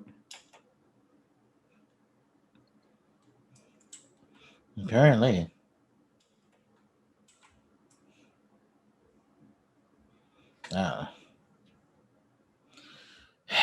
it is what it is. All right. Anything else that we need to talk about, or you can think of? Nothing politically. I mean, some of the stories are similar. You know, we had multiple shootings. There's voter suppression across the country. All I'll say is watch Falcon and the Winter Soldier. It's I not do news, need to do that too. but you guys should watch it. Yeah, I need to watch the. I need to watch the next episode. The first one was good. If you don't want to have hints of political stuff, or social stuff, or racial stuff, you probably don't want to watch Falcon because you're gonna get that shit there too. Marvel ain't playing with y'all. Marvel is like keeping tapped in to the social network. They are not shying away from social commentary.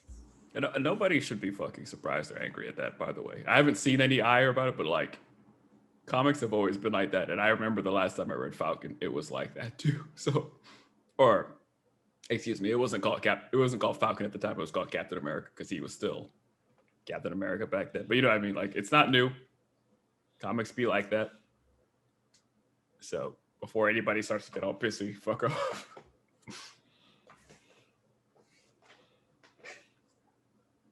Yeah. Yeah, no, it's gonna piss y'all off. So letting you know, warning. Yeah. Especially when you see US Agent. Yeah.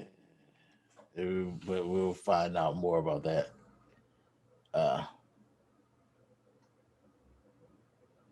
And you said you hadn't watched the second one yet? No, that's why I say we'll find out more about that because I'm sure Okay. I'm just gonna get pissed off even more about that shit.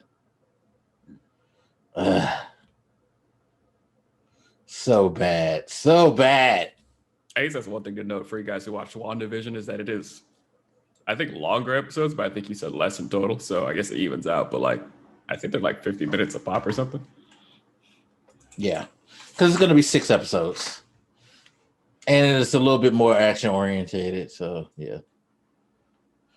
Yeah, so definitely more high pace for those of you guys who complain that WandaVision didn't have enough action, which you guys are, we have to watch story and listen to conversations. It's horrible. Terrible. Like, geez. I love those movies where like there's too much dialogue and it's like,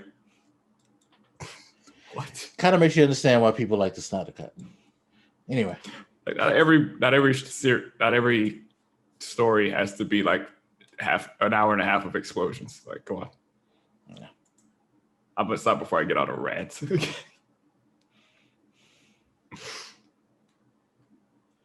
Yeah, both of them are 50 minutes, so plan accordingly. I honestly watched it early today as soon as I woke up because like the internet ruins all. I mean, I'm glad that it's also getting the excitement, but like Jesus Christ. Like, you guys can hold your excitement in or share your excitement in DMs for like a couple hours. Fucking Christ.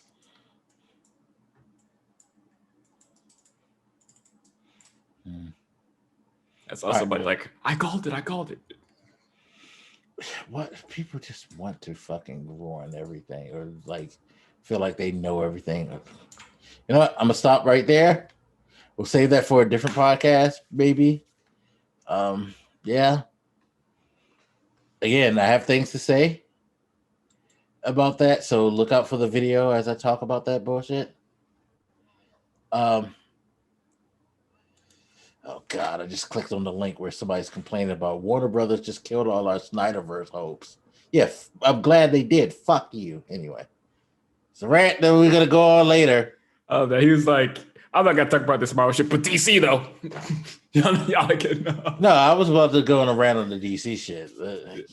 I can go on a rant on some Marvel shit, but I don't really have much to rant on the Marvel shit because they haven't really done anything kind of dumb lately. So, all right. I know it seems biased, but